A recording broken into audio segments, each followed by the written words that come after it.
Hello students, after studying the phenomena related with the nervous system of human, today we are going to discuss on the topic human nervous system or nervous system of human. Nervous system of human. Students, the nervous system of human, as you all of you very well know that the nervous tissues are consist of the nerve cells and neurons. And in the previous lecture, you all of you know about how many kinds of fibers are arises, fibrous structures are arises from the nerve cells and neurons. It means the different types of nerve cells and neurons. Mainly three types: the sensory nerve fibers, the motor nerve fibers, and the mixed nerve fibers. Now students, here today we are going to discuss on the topic nervous system of human. Students, the nervous system of human beings is primarily classified into three categories. What are these? Let's see. The first one is the central nervous system. Yes, students, central nervous system. And it is known as CNS in short. The second one is the PNS, peripheral nervous system. Peripheral nervous system.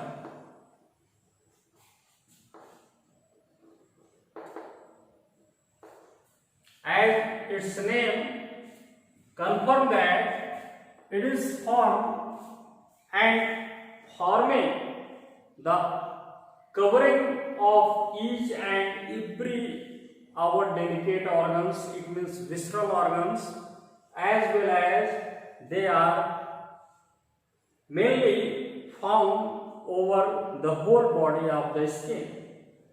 And the third one is the ANS, that is called autonomous nervous system. Autonomous nervous system. Students, the central nervous system or CNS is mainly consist of two main body organs. Yes, students, two main body organs. The first one is the brain. The first one is brain, and the second one is spinal cord. Spinal cord. Likewise, the peripheral nervous system is also associated with the brain and spinal cord, and all the kinds of the nerves arises from such kind of nervous system or constitute such kind of nervous system will arises from the our brain and spinal cord, and they namely called the cranial nerves that arises from the brain, cranial nerves,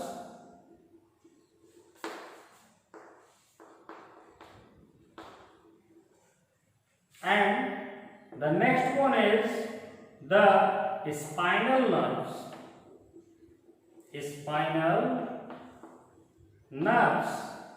There are 12 pair of cranial nerves are arises from our brain, whereas students, the 31 pair of spinal nerves are arises from the different regions of our spinal cord. That's why these nerve fibers are said to be cranial nerves and spinal nerves. How many pairs of the cranial nerves are found in human body? 12 pairs. Yes, students, it is very easy to learn. In 1 dozen there are 12, and there are 12 pair of cranial nerves arises from the different parts of our brain. We also know about the different part of our brain ahead.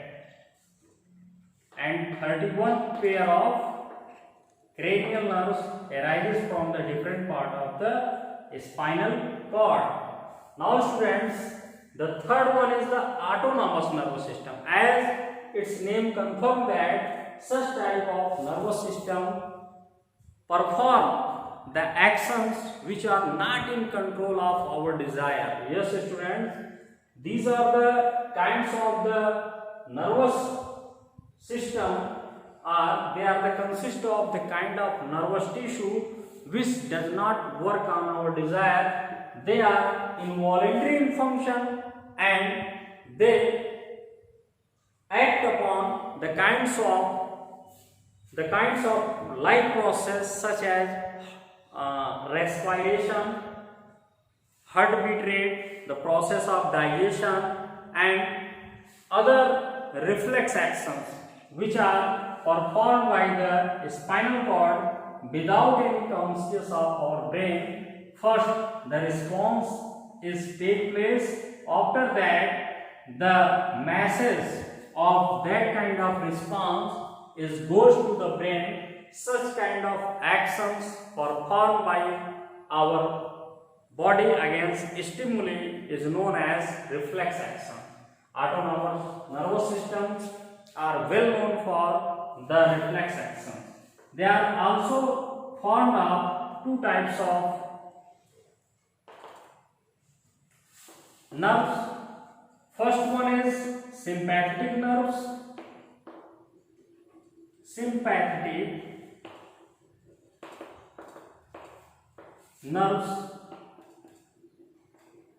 And the second one is parasympathetic. Yes, students, parasympathetic.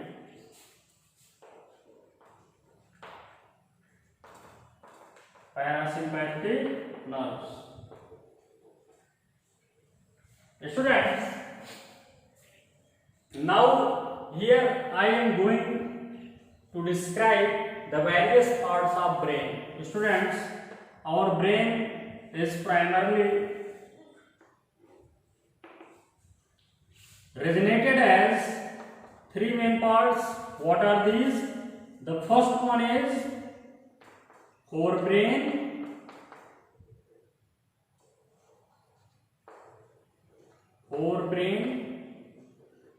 and it is also known as prosencephalon.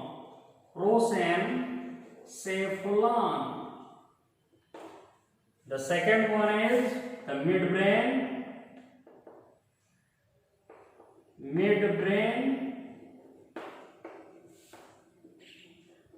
and also known as mesencephalon. And the third one is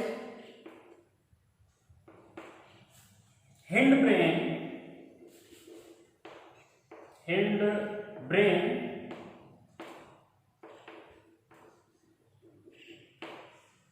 and known as the rhombencephalon.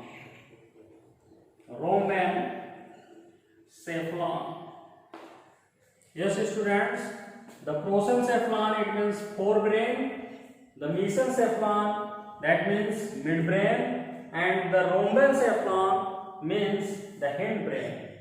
Now students, the forebrain forms about 2/3 part of the total volume of the brain. Yes students, the human brain is of about 1.4 to 1.5 kg in weight, and Its volume is of about 1450 cubic centimeter. It means 1450 cc.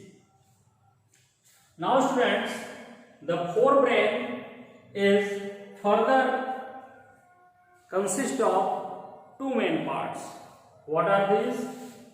The first one is cerebrum.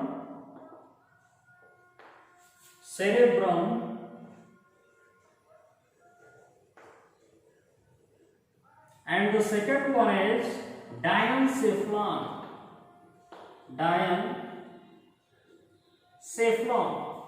Students, the cerebrum is further classified into two hemispherical halves that are called cerebral hemisphere by a longitudinal fissure that is called corpus callosum.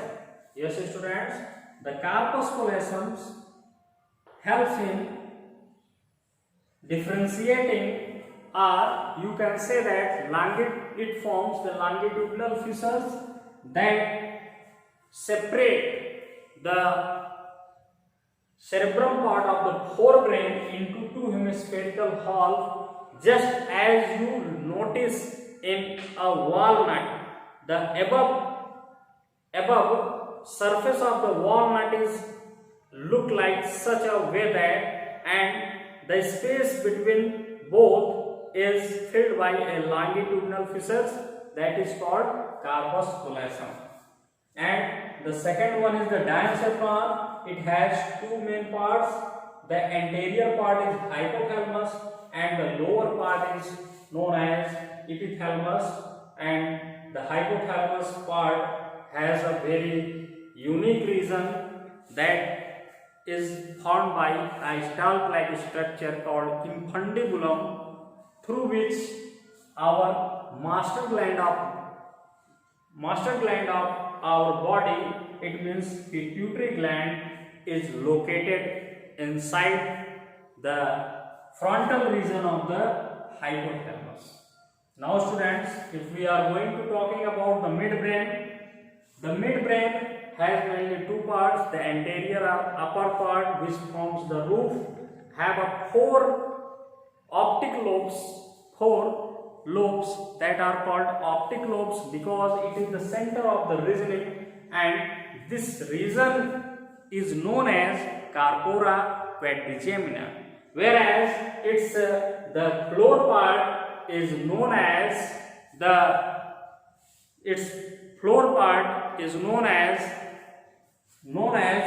iter, because it contains a white fluid substance. It means the white matter that is the part of the CSF. Now students, the hindbrain has also three main parts. What are these? Look at here. The first part is the cerebellum. There is difference in between the cerebrum and cerebellum. Yes, students, this is the cerebrum, that is the part of the forebrain, and this is the cerebellum, that is the part of the hindbrain. It is somewhat a massive lobe-like structure whose anterior part is consist of white matter, whereas it's surrounded by a gray matter, and it has the dense region of the nerve cells, axon, as well as dendrons and dendroids. The second one part of the hindbrain, that is pons varolii.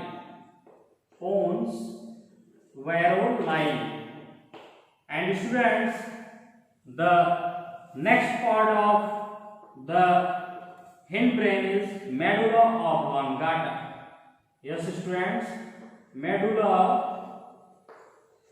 oblongata. This is related with our spinal cord and also known as brain stem. Yes, students, this ends into the spinal cord and also known as the brain stem.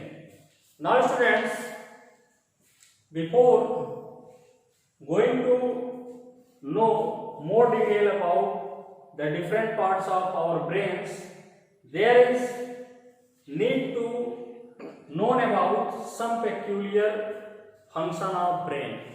Our brain not only helps in control and coordination of different kinds of physical activities in our body, but its specific parts also controls over the specific kind of voluntary and involuntary activities. More about the function of the various part of our brain and its site for the control of actions in next video lecture. Thanks students for joining today's lecture.